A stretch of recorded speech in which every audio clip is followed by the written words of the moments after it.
Padre y Dios del cielo, alabado y glorificado sea tu nombre. Te damos las gracias por un nuevo día, Señor. Te damos las gracias porque tus misericordias son nuevas cada mañana. Te damos las gracias, Padre, porque nos permites ir a ti, confiados, sabiendo, Señor, que si pedimos de ti sabiduría y entendimiento para comprender tu palabra, tú nos la has de dar. Te pedimos, Señor, que permanezcas con nosotros en todo este estudio y que podamos aprender la lección que tú tienes para nosotros en tu palabra. Esto lo pedimos en el nombre de Jesús. Amén. Muy bien. El título para el tema de hoy es Fuego del Corazón. Fuego del Corazón. Ese es el título para el tema de hoy.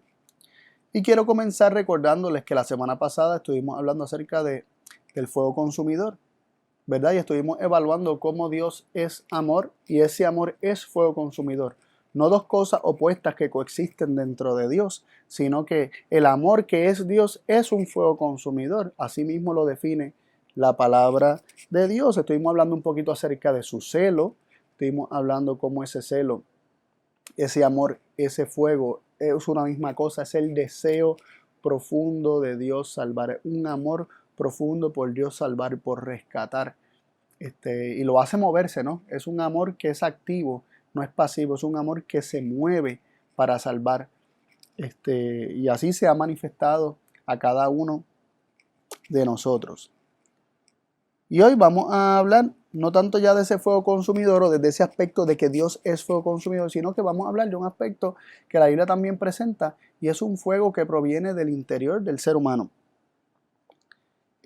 Quisiera comenzar leyendo los versículos que hablamos en Isaías 33 la semana pasada acerca de cómo el justo puede morar en fuego consumidor, en el fuego consumidor del amor de Dios, ¿verdad? Que es fuego consumidor. Ese amor es fuego consumidor.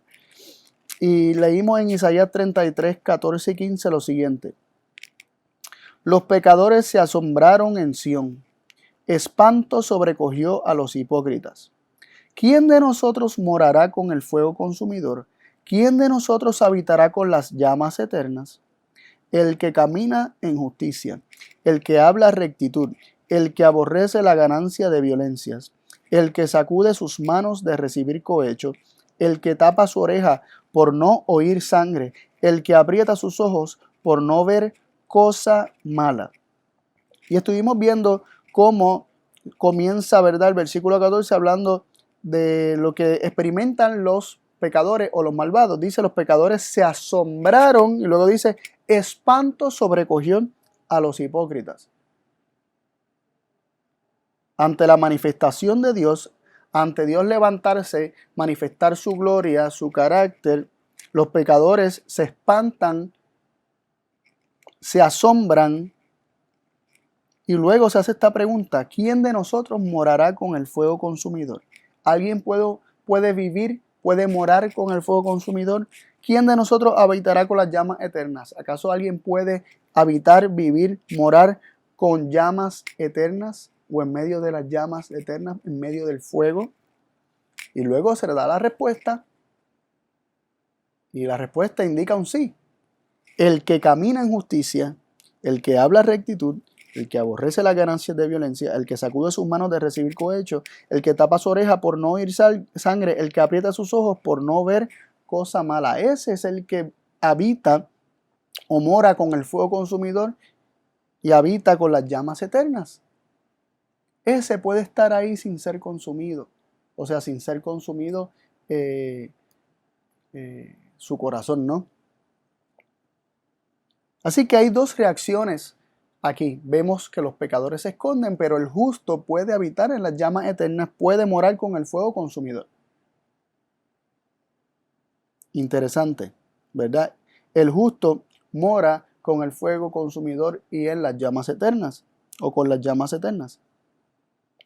Sin embargo, este espanto y este asombro que sobrecoge a los pecadores y a los malvados, también es descrito en el mismo capítulo como una reacción ante la revelación de Dios descrita como fuego. Pero interesante lo que leemos en el mismo capítulo de Isaías, varios versículos antes, de Isaías 33, versículos 11 y 12, leemos lo siguiente, ¿verdad? Vimos en el versículos 14 y 15, vimos el fuego consumidor con el que mora el justo mora con ese fuego consumidor.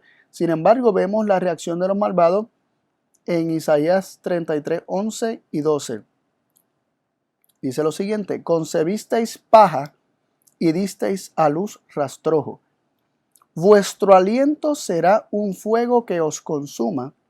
Los pueblos serán completamente calcinados, como espinas cortadas serán quemadas en el fuego, quemados en el fuego.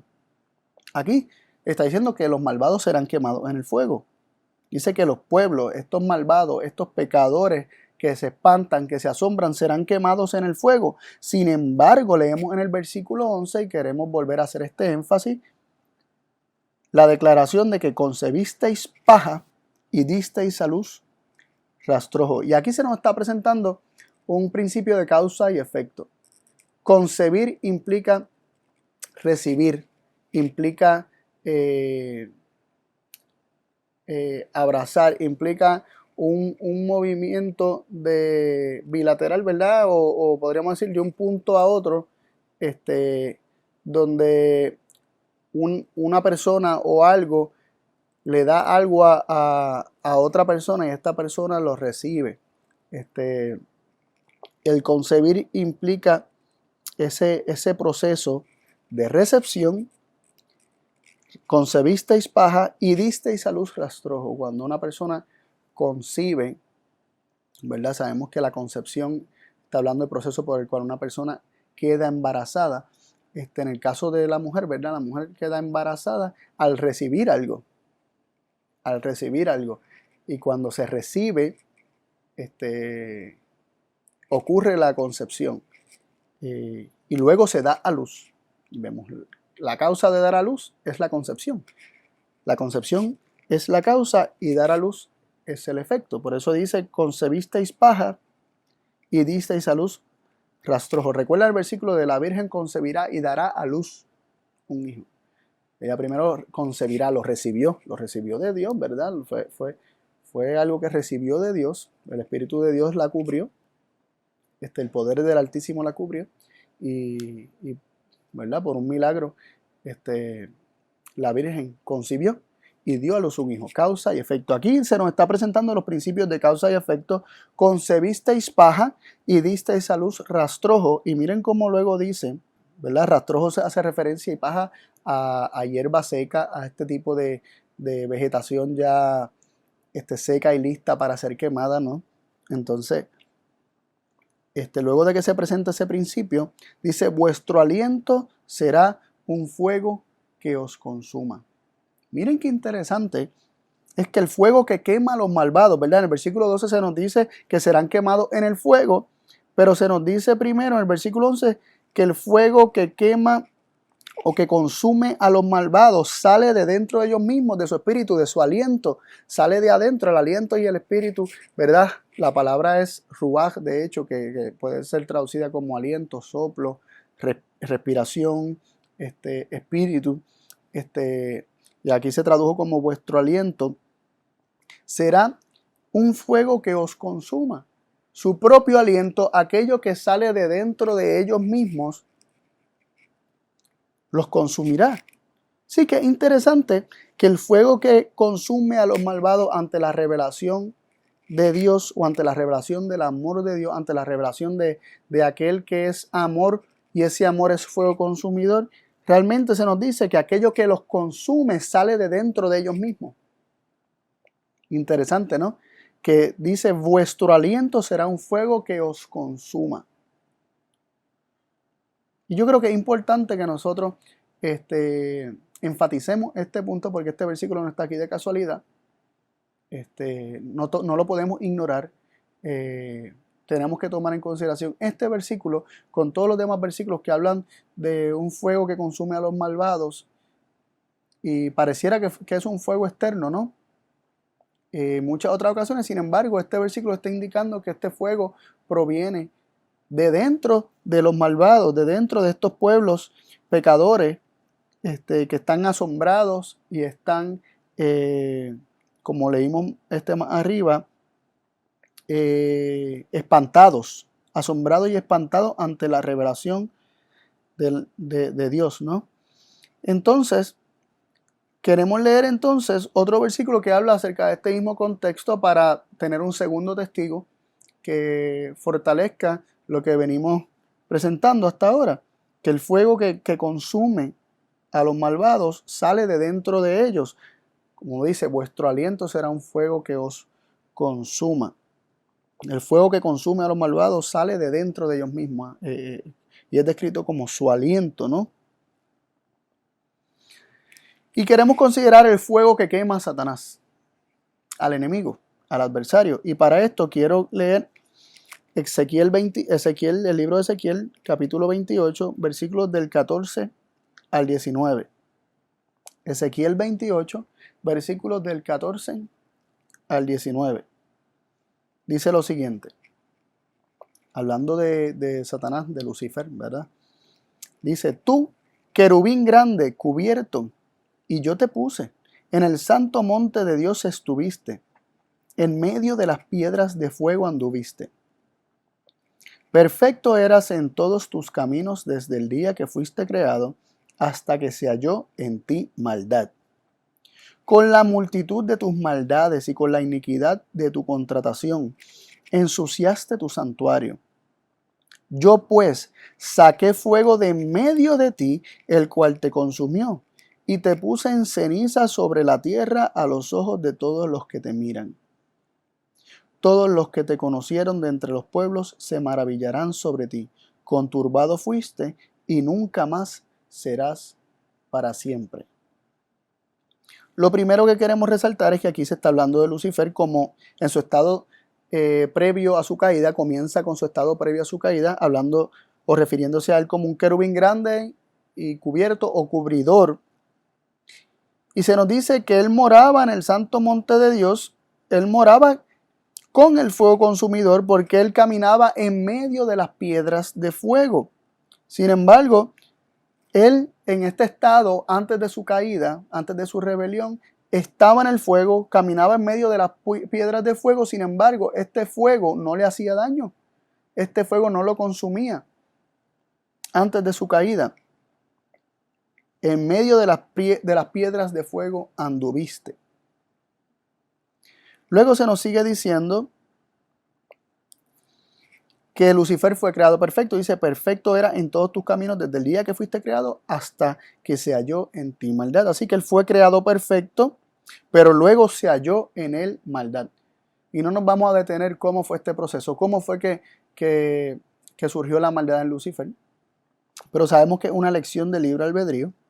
Del ser humano o cualquier ser, ¿verdad? En este caso un ángel, aquella libertad que se le dio, la utilizó para ir en contra de lo establecido por Dios. Miren qué interesante se nos sigue diciendo.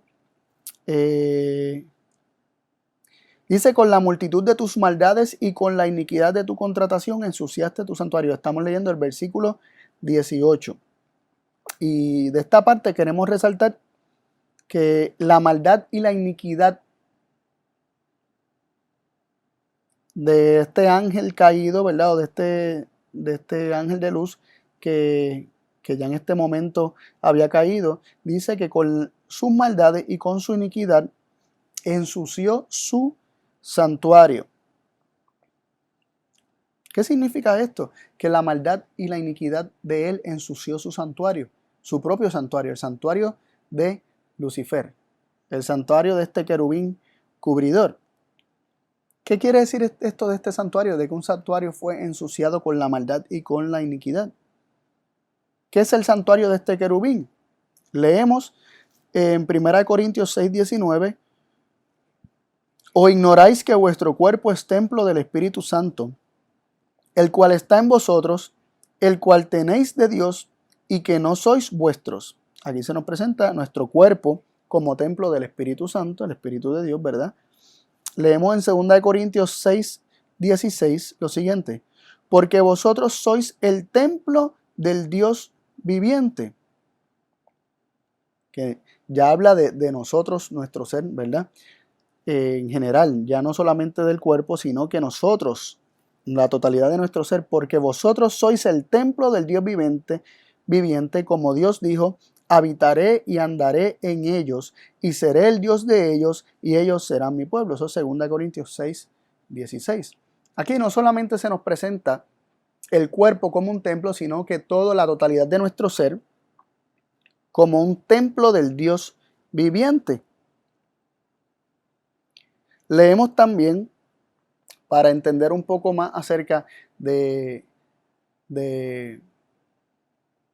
¿verdad? De este santuario que se supone que somos cada ser que Dios creó, ¿verdad?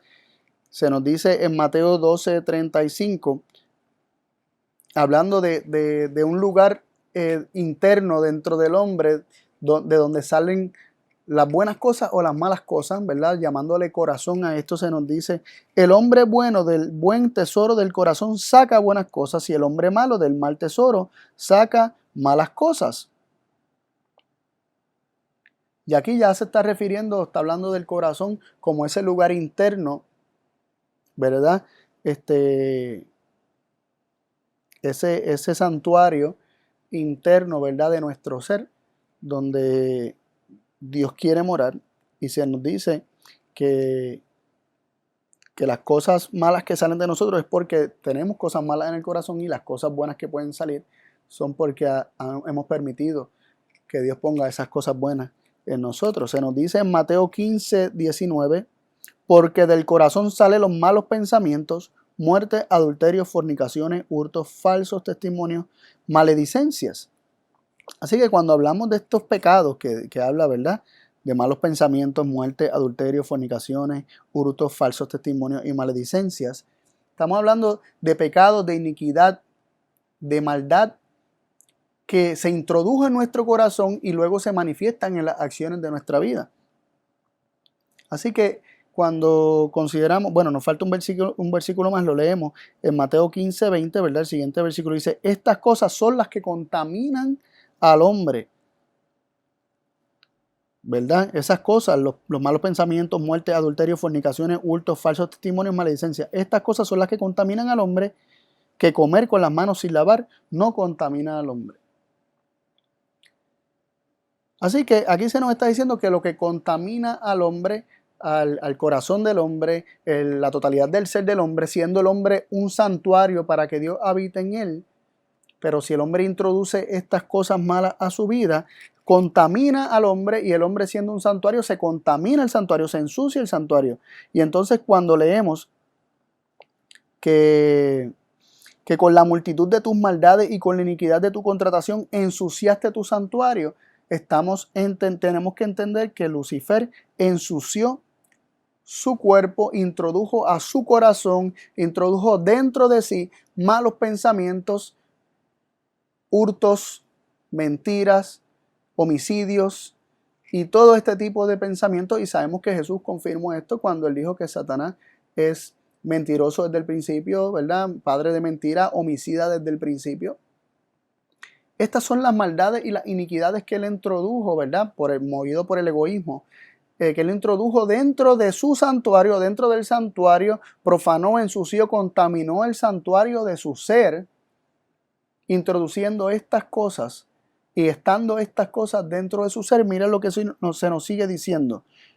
Después de que nos dice: con la iniquidad y con la multitud de tus maldades ensuciaste tu santuario, dice: yo pues saqué fuego de en medio de ti, el cual te consumió.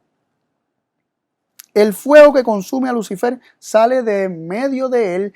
Realmente la palabra implica el centro de él, de la parte más central de su ser. Sale del centro de su ser, no a su alrededor, sino algo que viene del centro de su ser. Vemos que estamos considerando el santuario de Lucifer siendo la totalidad de su ser, donde Dios quiere morar en el corazón, y donde se introducen las cosas malas o las cosas buenas en el corazón, y del corazón salen en acción estas cosas buenas o estas cosas malas. considerando esto, vemos que Lucifer introduce maldad, iniquidad en ese corazón, en ese santuario, y luego del medio, del centro de él, Dios saca fuego. Hay fuego que sale de dentro de Lucifer. El fuego que consume a Lucifer sale de en medio de él, del centro de su ser. Sale de él, sale de su corazón.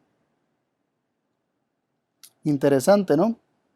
El fuego que consume a Lucifer sale del medio, del centro de su ser. Y decimos lo siguiente: si él ensució su santuario, su corazón, introduciendo maldad e iniquidad, y del centro de él es sacado fuego, entonces lo que consume es su propia maldad y pecado. El pecado le pagará con muerte. Como bien dice Romanos 6:23, la paga del pecado es muerte, mas la dádiva de Dios es vida eterna en Cristo Jesús, Señor nuestro. Así que vemos Isaías hablando acerca de el fuego que consume a los malvados o a los pecadores, como saliendo de dentro de ellos, siendo descritos como su propio aliento, será un fuego que os consuma. Y aquí vemos que el fuego que consume a Lucifer finalmente, para que él para siempre deje de ser, realmente es un fuego que Dios dice: saqué fuego de en medio de ti. Un fuego que sale de Lucifer, no un fuego que Dios crea externo a para consumirlo, sino que un fuego que sale de dentro de Lucifer. Y queremos leer algunos versículos que confirman que son los pecados y esa iniquidad que se adentra dentro del corazón del malvado, es ese egoísmo que se mete, que nosotros metemos dentro de nuestro corazón o albergamos y podríamos decir, le damos rienda suelta y no se reprime por la gracia de Dios, sino que fomentamos este egoísmo y vivimos conforme a los principios del egoísmo que gobiernan a la raza humana. Es ese pecado, esa maldad, ese egoísmo lo que ha de consumir al mismo ser humano. Miren cómo dice Salmos 34:21. Matará al malo la maldad, y los que aborrecen al justo serán asolados. Sí se nos dice que los que aborrecen al justo serán asolados, pero en la primera parte se nos declara abiertamente cómo es que muere el malvado. Matará al malo la maldad. El pecado paga con muerte, la maldad matará al malo. Es un mismo discurso, es una misma declaraciones que concuerdan perfectamente entre ellas. Salmos 94:23 también nos dice algo similar. El cual hizo llover sobre ellos su iniquidad. Miren qué interesante. Dice que la iniquidad, el pecado nuestro, cayendo sobre nosotros, llover sobre nosotros, dice, y con su maldad los talará el Señor nuestro Dios. ¿Cómo Dios los tala? Con la propia maldad de ellos. Es la propia maldad del hombre, es la propia maldad del hombre malo, del malvado, del mismo enemigo de Dios, lo que lo tala. Interesante, ¿no? Pero cómo esta maldad propia se convierte en fuego. Y vemos que en ambos casos hay una manifestación de la gloria de Dios. En el caso de Isaías 33 vimos cómo Dios se levanta, estuvimos viendo cómo Dios se levanta, Dios se manifiesta y se espantan los malvados. Sin embargo, hay justos que pueden vivir y habitar en medio del fuego consumidor, en medio de las llamas de fuego. En el caso de Ezequiel 28 vimos cómo Dios también se levanta y Dios de alguna manera la revelación de su gloria también hace que Dios saque fuego de en medio de Lucifer, de en medio de Satanás, que lo consuma.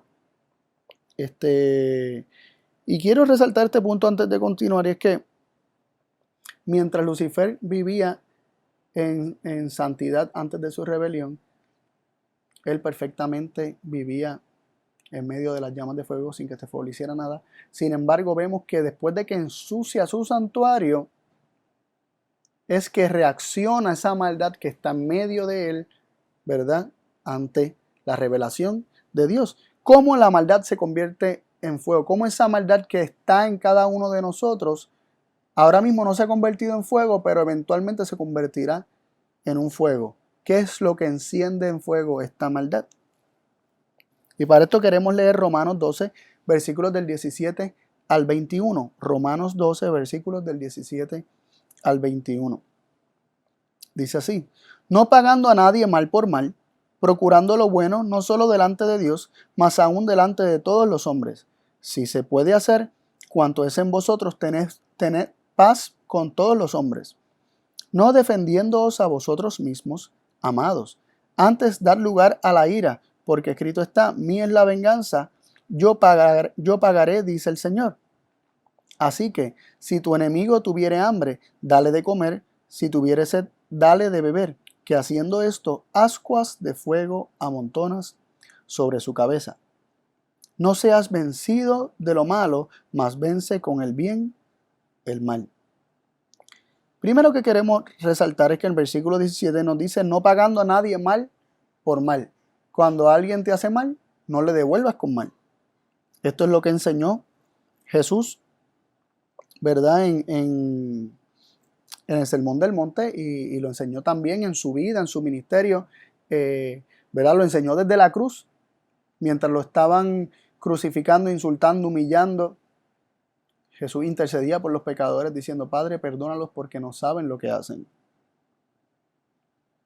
Mateo 5, 44 y 45, en el Sermón del Monte, Jesús dijo lo siguiente: mas yo os digo, amad a vuestros enemigos, bendecid a los que os maldicen, haced bien a los que os aborrecen, y orad por los que os calumnian y os persiguen, para que seáis hijos de vuestro Padre que está en los cielos, que hace que su sol salga sobre buenos y malos, y llueva sobre justos e injustos. Estos versículos presentan claramente que amando a nuestro enemigo, bendiciendo a los que nos maldicen, y esto implica, si alguien nos dice algo feo, decirle algo lindo, algo bonito, algo bueno. Si alguien nos dice algo malo, nosotros contestar con palabras siempre buenas.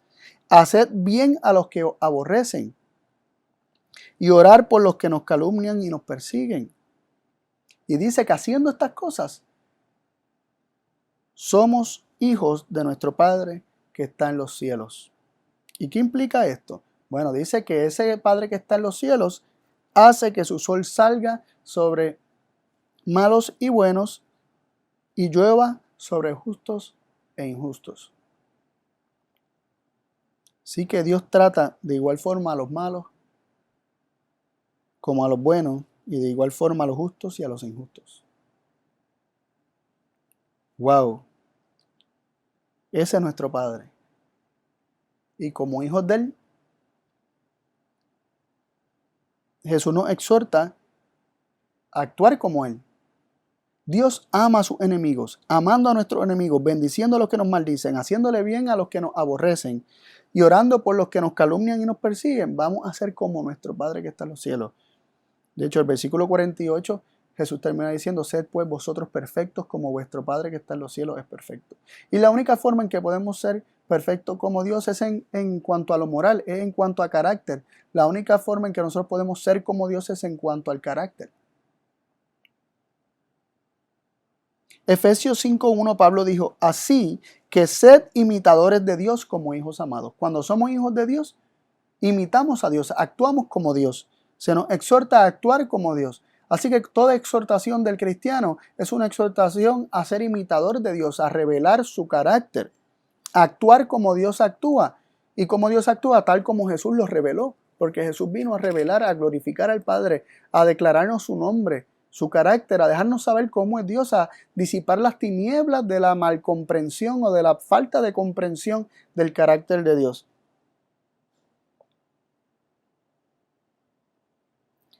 Si somos hijos de Dios, le imitaremos. Un hijo siempre imita a su padre. Y cuando se nos exhorta a hacer de cierta forma es porque Dios es así. Dios ama a sus enemigos. Dios bendice a quienes lo maldicen. Dios hace bien a quienes lo aborrecen. E intercede por los que lo calumnian y persiguen. Juan 5:19 nos dice lo siguiente: respondió entonces Jesús y les dijo: de cierto os digo, no puede el Hijo hacer nada de sí mismo, sino lo que viere hacer al Padre, porque todo lo que Él hace, esto también hace el Hijo juntamente. Dice Jesús que Él no hace nada que Él no vea al Padre hacer. ¿Verdad? Y esto nos confronta. A veces como padres hacemos ciertas cosas y nuestros hijos nos dicen: ay, ¿por qué yo no puedo hacer eso? Y nosotros decimos: ah, ¿por qué no? Porque esto papá lo hace, pero tú no. Y yo sé que hay ciertas cosas que sí, para protegerlos de ciertos peligros que nosotros tenemos que incurrir en ciertas acciones que ya nosotros, o ciertas obras que implicarían un riesgo o un peligro para un niño, como conducir, por ejemplo. Hay cosas que nosotros podemos hacer que un niño no puede hacer. Sin embargo, esto no es a lo que nos estamos refiriéndonos en cuanto a lo moral. Estamos refiriéndonos en cuanto a lo moral. Un hijo busca imitar a los padres. Ayer yo estaba sentado en casa mientras trabajaba en la computadora y me estaba comiendo un snack en el mueble de la sala, ¿verdad? Y a mis hijas yo les tengo dicho que ellas no pueden comer en el mueble de la sala, porque ellas son más propensas a hacer regueros, ¿no? Y uno no quiere que ensucien los muebles ni nada de eso y que se acostumbren a comer siempre sobre una mesa. Pero yo, haciendo algo en la computadora, estaba comiendo un snack y mi niña pequeña se me sienta al lado y yo le digo: mi amor, recuerda lo que papá te ha dicho. Y me dice: es que tú estás comiendo en el mueble. y lo digo y me está hasta gracioso, ¿verdad? Pero en cierto sentido uno tiene que velar y cuidarse que aquello que uno puede hacer para dar ejemplo a los hijos, uno lo haga, ¿no? Porque ellos están pendientes de todo, ellos son imitadores de sus padres. Por eso aquí se nos dice que sed imitadores de Dios como hijos amados. ¿Y por qué traemos este punto de ser imitadores de Dios? Porque se nos dice que no paguemos a nadie mal por mal, ni tampoco nos defendamos a nosotros mismos. Y cuando se nos exhorta a defendernos a nosotros mismos, ¿qué nos está diciendo eso acerca de Dios? Si se supone que somos imitadores de Dios al llevar a cabo estos principios. ¿Acaso se nos está diciendo que Dios no se defiende? Sí, sino que dice: dar lugar a la ira, porque escrito está: mía es la venganza, yo pagaré, dice el Señor. El Señor dice: mía es la venganza. Pero si nosotros entendemos, ¿verdad? Y eso es otro tema que no me voy a introducir ahora mismo, tal vez más adelante hable de la venganza de Dios, que implica esta declaración de que mía es la venganza, yo pagaré, dice el Señor. Sin embargo, no es lo que nosotros pensamos, porque si a nosotros se nos exhorta a no defendernos y a no pagar mal por mal, esa venganza de la cual está hablando ahí no puede significar pagar mal por mal. ¿Por qué? Se nos sigue diciendo más adelante en el versículo 20 que si nuestro enemigo tuviere hambre, muy parecido a las palabras de Jesús, dale de comer. Si tuviere sed, dale de beber. Que haciendo esto, ascuas de fuego amontonas sobre su cabeza. Es amando al enemigo. Es revelando amor a aquel que te odia, a aquel que te aborrece, que se acumulan ascuas de fuego sobre la cabeza. Porque ante un enemigo que te detesta, que te odia, que te aborrece, cuando tú le manifiestas amor, o una de dos, o ese corazón que es como un témpano de hielo, que es como piedra, se rompe o se derrite, se ablanda, se suaviza, o se endurece más. Son una de esas dos opciones. Pero la decisión está en el que siente el odio, en aquel que te aborrece, en aquel que te hace mal. Cuando tú lo tratas con amor, la decisión queda en esa persona. Si la persona endurece su corazón, ascuas de fuego amontona sobre su cabeza. Es decir, la manifestación del amor para el pecador, para aquel cuyo corazón ha sido endurecido, es como un fuego consumidor. Ascuas de fuego amontona sobre su cabeza, y sabemos que la cabeza es lo que la Biblia llama el corazón. el ser interno del hombre se genera aquí. Los demás son órganos, ¿verdad?, que sirven para el funcionamiento del cuerpo. Sin embargo, el procesamiento de información, la actitud de las emociones, el razonamiento, todo ocurre aquí. Las ascuas de fuego que se amontonan sobre la cabeza de tu enemigo o de los enemigos de Dios ocurre cuando se le paga con amor, con bien. Luego se nos dice que no seas vencido de lo malo, sino vence con el bien el mal. Es decir, pagar a alguien mal por mal, como vimos desde el principio, que se nos dice que no hagamos, defendiéndonos a nosotros mismos y haciendo todo esto, es ser vencido de lo malo. Si alguien hace algo malo y nosotros le pagamos también con mal, es ser vencido de lo malo. Ya nos hacemos esta pregunta: ¿acaso Dios paga mal por mal siendo vencido de lo malo? ¿O vence con bien el mal, amando a sus enemigos? ¿Qué es lo que hace Dios? ¿Qué es lo que hace Dios? Dios manifiesta su amor. Así que ante la pregunta de cómo se enciende esta maldad en fuego, cómo esta maldad se convierte en un fuego que consume al hombre, esta maldad que está alojada en el corazón, se convierte como un aliento, como un soplo, como un espíritu de fuego que consume al pecador, o se convierte en esa maldad, como vimos en el caso de Lucifer, que está en medio de él, ¿verdad? Que fuego, que se convierte en fuego y sale. ¿Cómo eso ocurre? Ante la manifestación del amor. Cuando tu enemigo, ¿verdad?, te odia y tú lo amas, o se convierte de ser enemigo a amigo, o acumula fuego dentro de sí. Yo no sé cuántos de ustedes cuando pequeños que tenían algún problema, alguna discusión con su hermano, su hermana, después de una pelea, una discusión, sus padres los forzaban, o en la escuela con algún amiguito, los forzaban a abrazarse y a decirse perdón cuando todavía estaban hirviendo de coraje. Y tener que abrazarse o darse un beso, muchas veces era como, ¡ay!, tenía una molestia muy grande por dentro. Ahí me llegó a pasar. También me llegó a pasar que el abrazarse, el darle la mano, el dar un beso, un abrazo, suavizaba el asunto. Pero otras veces no. Otras veces lo podía hacer peor. Y esto es una reacción del corazón. No es que esté mal la acción de darse amor, es que es un problema del corazón, es un problema interno del ser humano. Así que el amor de Dios, que es fuego consumidor, tal como vimos en el tema de la semana pasada y repasamos en la introducción del tema de hoy, provoca alegría, puede provocar alegría y puede provocar gozo, o también terror, espanto e ira y fuego en otros.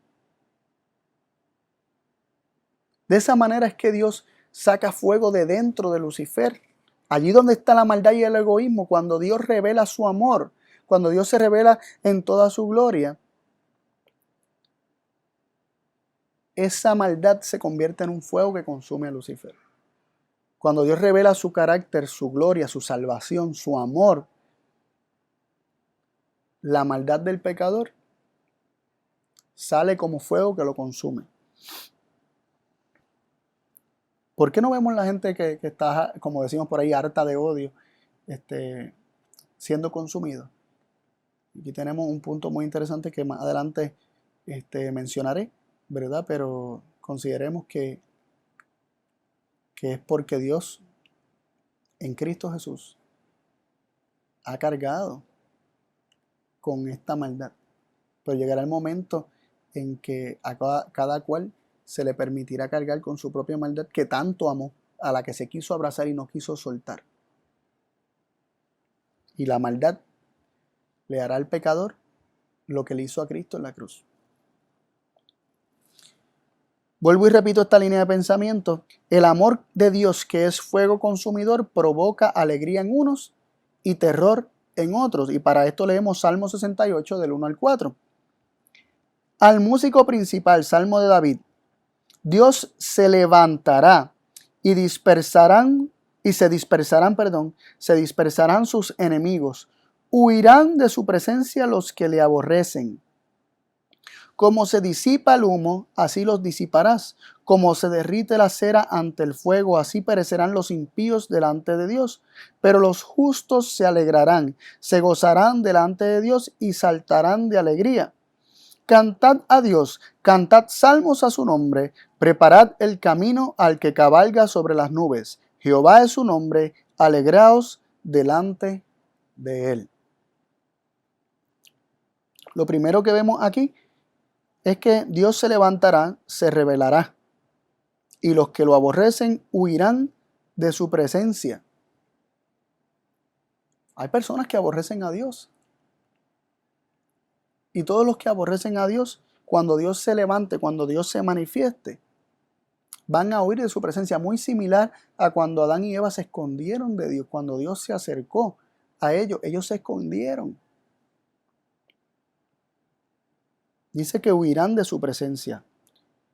¿Y qué es lo que ocurre? Luego se nos dice, como se disipa el humo, así lo disiparás. Como se derrite la cera ante el fuego, así perecerán los impíos delante de Dios. Los malvados, los impíos perecerán como se derrite la cera ante el fuego. Miren que esto es un símil. Y un símil, ¿verdad? Es una figura literaria, ¿verdad? Un topo literario, un instrumento que se utiliza para hacer comparaciones. Pero es una comparación. Dice que los malvados perecerán como se derrite la cera ante el fuego. Como se derrite la cera ante el fuego. Y esta parte es muy interesante. O sea, y es importante que la recordemos. Este símil o esta comparación entre los malvados y la cera. Dice que los malvados perecerán como cera ante el fuego. De esa forma es que perecerán los impíos delante de Dios. Mientras que los justos se alegrarán delante del mismo Dios, delante de la misma manifestación de Dios. Se gozarán delante de Dios y saltarán de alegría. Y luego termina diciendo el versículo 4, alegraos delante de Él. ¿Cuál es la diferencia? Aquí unos lo aman y otros le aborrecen. Y ante la manifestación de la gloria de aquel que tú amas, tú saltas de alegría, pero ante la revelación y la manifestación de la gloria de aquel que tú aborreces, tu corazón se derrite como cera ante el fuego del amor de Dios, que es fuego consumidor. Ese amor es fuego. Así que el mismo levantamiento de Dios, ante el mismo levantamiento de Dios, Dios se levanta, Dios se revela, Dios hace conocer su gloria,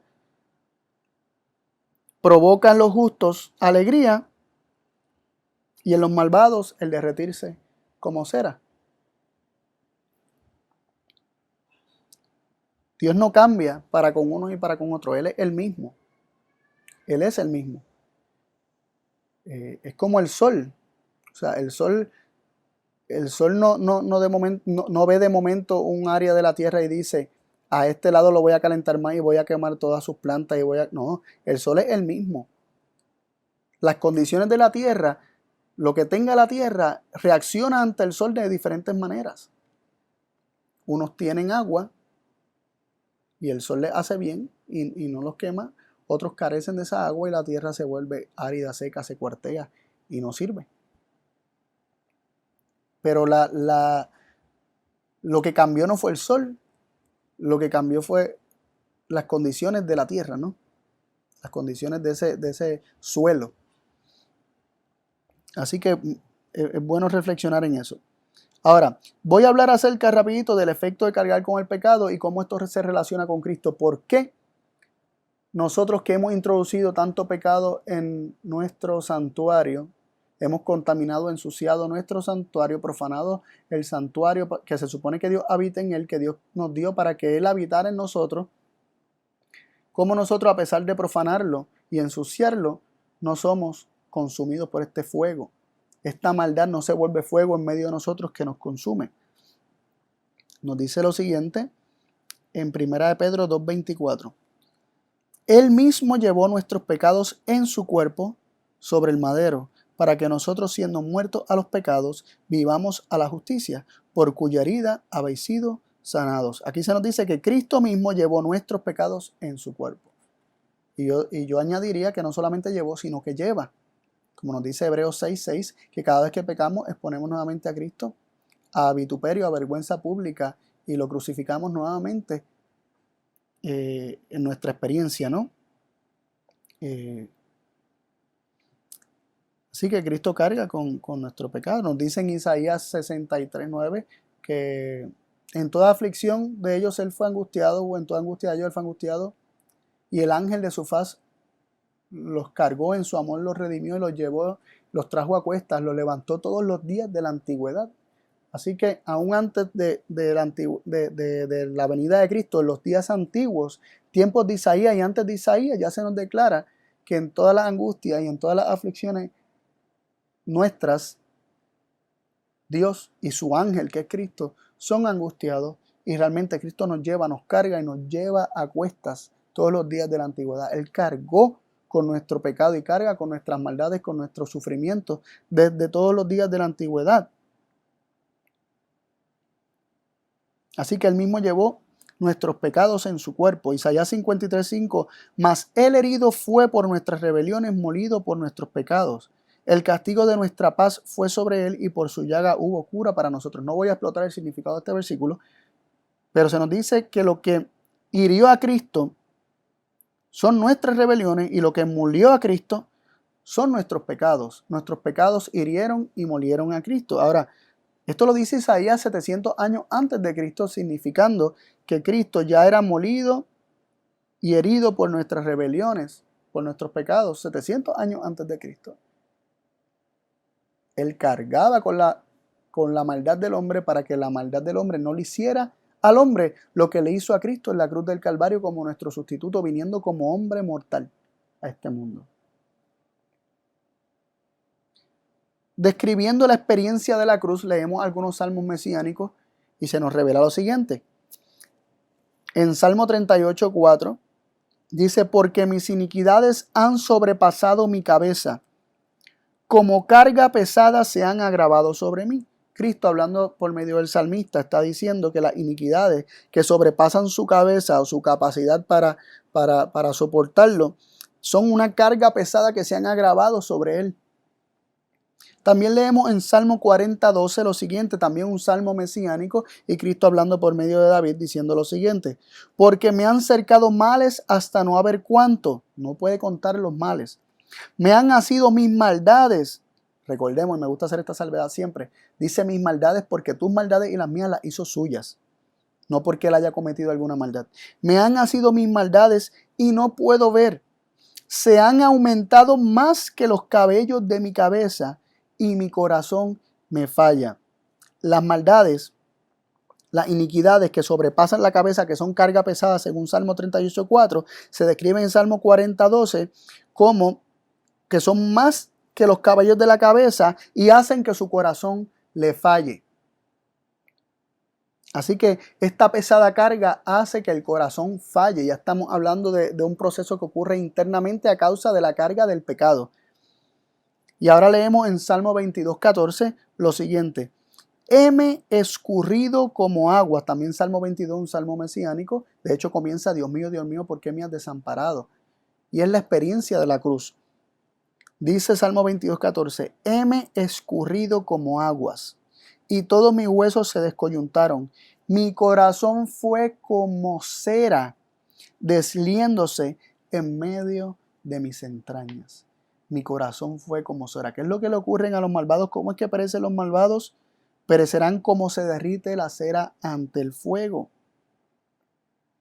Cristo, que conocía la perfección del carácter de amor de Dios, y era lo único que él había conocido, o sea, en cuestión de práctica, ¿no? En cuestión de vida, él tenía presente, era quien único conocía perfectamente el amor de Dios. ¿Cuál fue? ¿Cómo reaccionó su cuerpo? ¿Cómo reaccionó su ser ante el conocimiento del amor y el conocimiento de la malignidad del pecado? cargando con esa malignidad él, estas iniquidades haciendo un peso inmenso sobre él. ¿Qué le provocó al corazón? Dice, mi corazón me falla, y luego leímos ahora que mi corazón fue como cera, se derritió. ¿Por qué? Porque el conocimiento que él tenía del amor de Dios hace que el pecado reaccione de esa forma. Y el corazón de Cristo le falló. El corazón de Cristo se derritió como cera. Se deslió, desliéndose en medio de mis entrañas. Y su corazón no aguantó. Porque ante la revelación perfecta del amor de Dios se ve claramente la verdadera malignidad y el verdadero peso de cada pecado.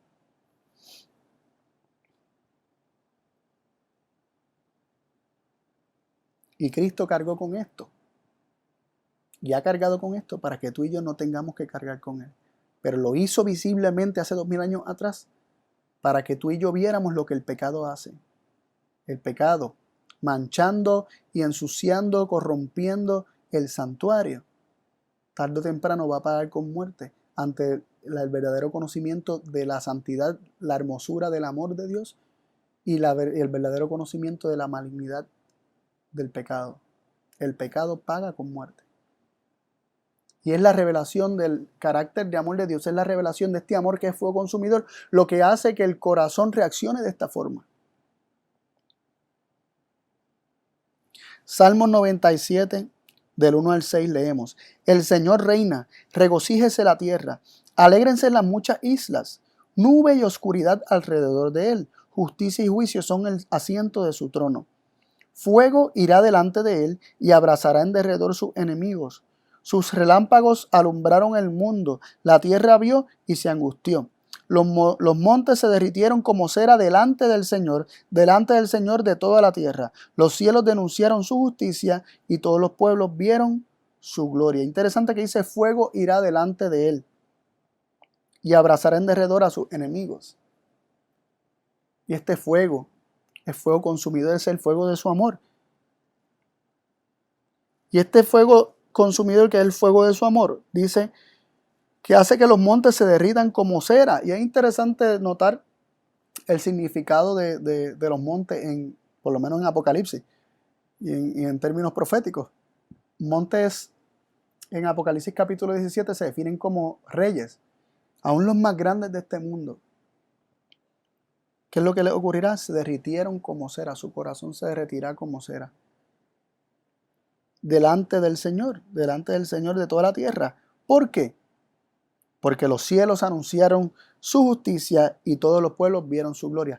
Cuando todos los pueblos vean la gloria de Dios, comprendan su justicia, estarán conscientes de su injusticia y su corazón reaccionando ante la revelación de la gloria del carácter de amor de Dios. Su corazón reacciona de esta manera y verán su propio pecado en su justo peso. Lo sentirán de esa forma y se describe, ¿verdad? Un símil. Su corazón será como cera, se derretirán como cera, serán consumidos como la cera ante el fuego. Pero es un proceso interno, un proceso del corazón. De ahí que cada cual pague conforme a lo que ha cometido, porque su corazón, el peso que sentirá cada cual va a ser distinto conforme a cómo esté reaccionando su corazón y el peso de los pecados sobre esa persona ante la manifestación del amor de Dios. Salmos 89, 14, y esto es para confirmar que los cielos denunciando la justicia y todos los pueblos viendo la gloria de Dios, una revelación del carácter de Dios y de su amor. Es Dios pagando bien por el mal que se le hizo. Es Dios hablando palabras de amor. Es Dios revelando su amor aún para aquellos que lo aborrecían, que lo aborrecen, lo que hace que se acumulen ascuas de fuego sobre ellos.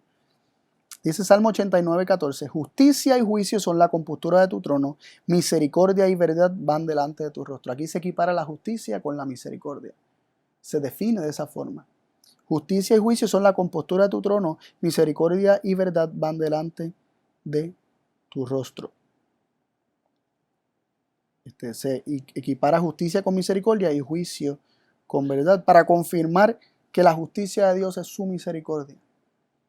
Leemos en Salmo 40:10: no encubrí tu justicia en medio de mi corazón, tu verdad y tu salud he declarado. No negué tu misericordia y tu verdad en grande ayuntamiento. Aquí se nos dice: no encubrí tu justicia, no negué tu misericordia. Lo que no se encubrió, lo que no se negó, fue la justicia, que es misericordia.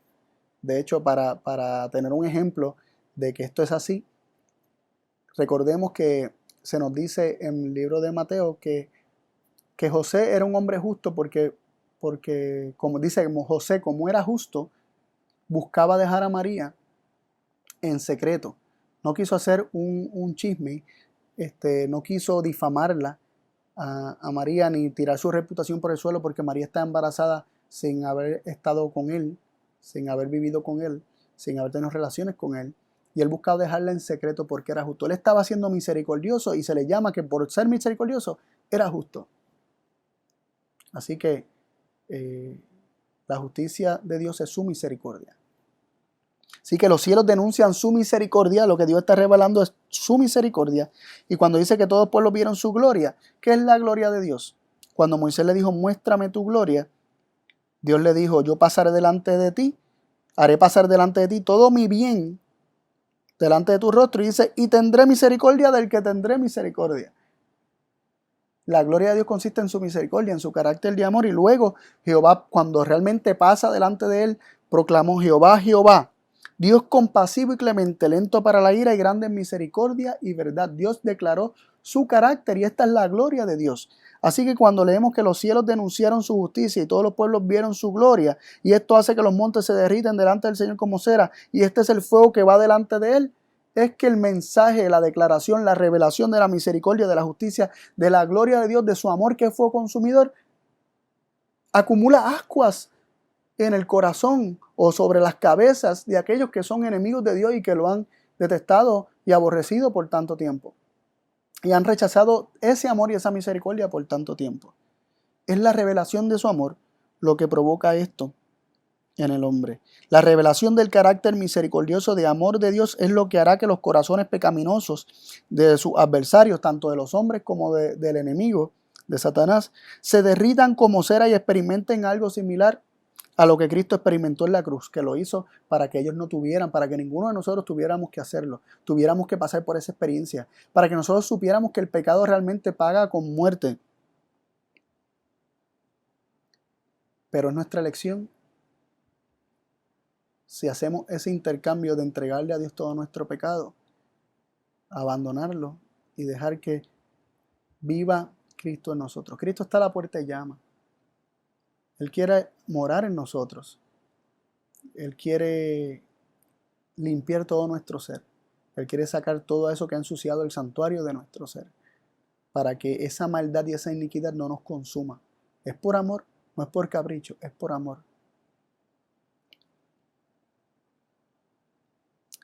Y la pregunta es, porque queda de nosotros el decidir qué vamos a hacer. ¿Le vamos a dejar entrar? ¿Vamos a dejar que Él more en nosotros y nosotros podamos habitar con llamas eternas, con el fuego consumidor? ¿O este fuego del amor de Dios va a ser algo tan extraño para nosotros y algo tan aborrecible que cuando se manifieste nuestra maldad reaccionará de esta forma como hemos visto? Yo te exhorto a que le abras la puerta de tu corazón a Jesús para que Él viva ahí, Él reine ahí y venga Dios y Cristo a hacer morada en nuestro corazón. Dios te bendiga, oramos. Padre y Dios del cielo, pedimos tu bendición el resto del día. Agradecemos que nos has dado luz, que nos has permitido estudiar tu palabra con respecto a este tema. El tema no está totalmente explotado. Esperamos, Señor, que tú nos sigas dando luz para seguir compartiendo más sobre el fuego en temas subsiguientes. Pero te pido, Padre, que tú bendiga a cada persona que haya visto este tema y que lo haga ponderar y seguir estudiando la palabra para ver si estas cosas son ciertas. Gracias, Dios, por tanto amor. Pedimos tu bendición el resto de este día en el nombre de Jesús. Amén.